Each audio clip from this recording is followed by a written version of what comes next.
I couldn't believe it. After 6 months of grinding, sleepless nights, and endless meetings, I, Garrett Lane, had finally sealed the deal. A $10 million merger for Lane and Harwick Securities. The kind of win that puts your name on the map.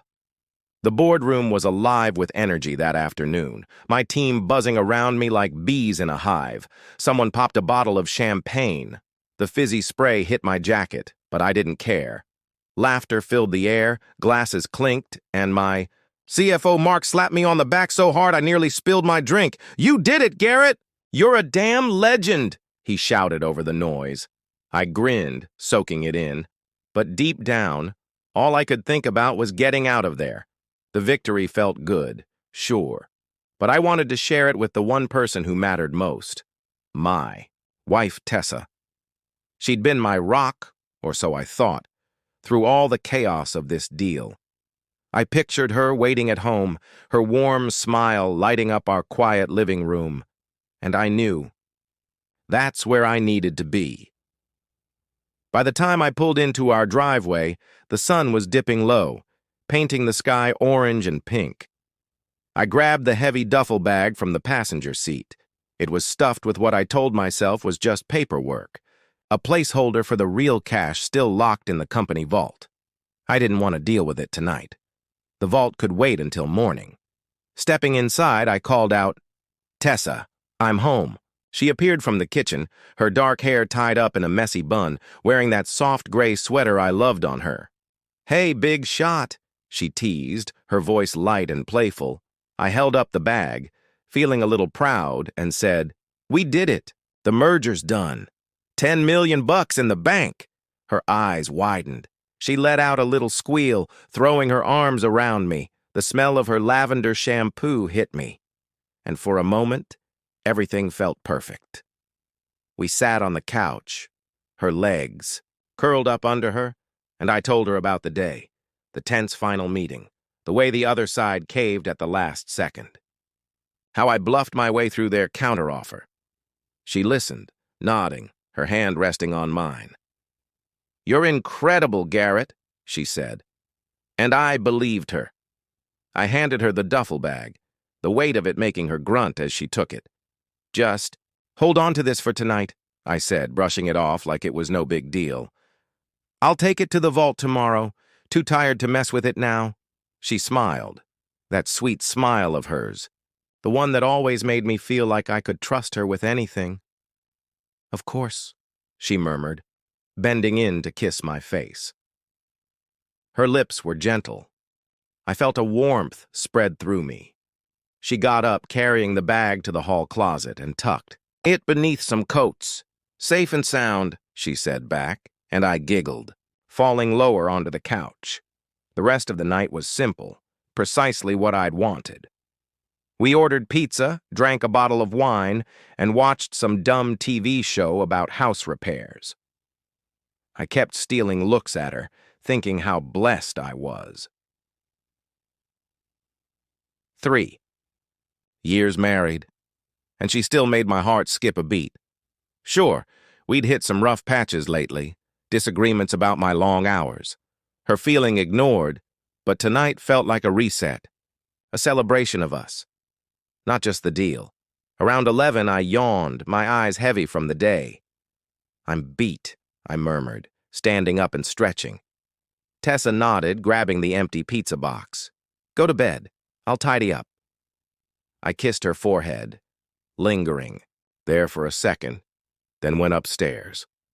As I cleaned my teeth, I thought about the merger, the bag, the future. Everything appeared to be falling into place. I crawled into bed, the covers cold on my skin, and dozed off thinking about tomorrow's headlines. Tessa would be proud, I told myself. She'd be right there with me, cheering me on. What I didn't know, what I couldn't have known, was that as I slept, thinking about our life together, Tessa was already planning something else. That duffel bag wasn't merely a placeholder to her, it was a ticket, and I'd handed it over, without a second thought, trusting her, like I always had. The champagne rush, the warm brilliance of the night, it all blinded me. I didn't hear her footsteps downstairs, didn't catch the subtle rustle of her packing. I didn't feel the shift in the air, the way the house held its breath. All I saw was her grin, that kiss on my cheek, the way she slipped the bag away like it was nothing. How could I have guessed a thing? She was my wife, my partner, my Tessa, and by tomorrow, she'd be gone, leaving me with nothing but a giggle and a lesson I'd never forget. I gulped hard, the pang of betrayal still raw. She stopped being my wife the second she penned that note, I told him. Now she's simply a crook who doesn't realize she's caught. I hung up and retrieved my laptop from the kitchen table, switching it on. The GPS software was already installed, a small gift from Micah's tech man. A glowing dot emerged on the screen, moving swiftly. Too fast for a car. She was on a plane, maybe, possibly a train. I didn't know yet. But I'd find out soon enough. I made myself a coffee, the bitterness matching my attitude, and settled in to watch. Tessa believed she'd played me for a fool, but she didn't realize the game had just begun, and I was holding all the cards. Sat there at the kitchen table, the laptop screen gleaming in front of me, that small flashing dot teasing me as it traveled over the map. Tessa was gone, and I still couldn't quite wrap my brain around it. The coffee in my mug was growing cold. But I didn't care. I was too interested. Staring at the GPS signal, watching her run off with that decoy bag, and whatever this Julian man was. My phone buzzed on the table, Micah's name flashing up the screen. I snatched it up, not even bothering with a hello. She accepted the bait, I said, my voice calmer than I felt. Micah's chuckle crackled across the line, loud and effortless. I knew it, man. You sure know how to choose 'em, don't you? I smirked, despite the aching in my chest. Yeah, well, this one's on me, but she's not getting away with it. Micah was more than just my best buddy. He was the guy who'd been with me through every nasty step of constructing Lane and Harwick Securities.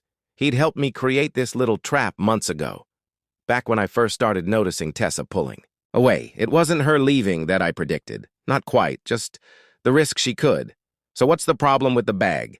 Micah inquired, his tone shifting to business. I slumped back in my chair, staring out the window at the empty driveway, where her car used to sit. It's just like we arranged. Up training binders, false financial docs, and that GPS chip your guy acquired. The real cash, $10 million, is still locked up in the vault.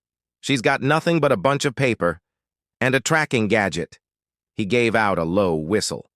You're chilly, Garrett. Ice cold. I adore it. I didn't feel cold, though. Not yet. I felt raw, like someone had pulled a bandage off a wound I didn't know I had. Tessa's note was still on the counter, her calligraphy looping across the paper like a signature on a confession. I picked it up again, reviewing it for the third time that morning. Thanks for the money, Garrett. I'm starting anew with Julian. Julian. The name seared into my skull. A faceless shadow I couldn't pin down. Was he some slick-talking guy she met behind my back? A co-worker? A friend I'd slapped hands with at a party? I didn't know. And that made it worse. Garrett? You still there? Micah's voice snapped. Me out of it. Yeah, I responded, placing the note back onto the counter. Just thinking. Where's she headed? The dots moving rapidly. I heard him tapping on his end, probably pulling up the same software. Looks like an airport. Vector, he remarked after a minute. Private jet, maybe. She's not wasting time. A private jet. That hit me hard. She'd planned this. Really planned it. This wasn't some spur-of-the-moment fling. She'd lined up an escape route, a partner, a whole damn life without me. I clenched. My mouth, trying to keep the wrath from pouring over. Good, I muttered. Let her think she's soaring high. We'll see how far she gets. Micah and I had designed this plan like a chess game. It started months ago, during one of our late-night strategy sessions at the office. I'd been venting about Tessa, how distant she'd grown, how she'd ceased caring about the merger that was devouring my life.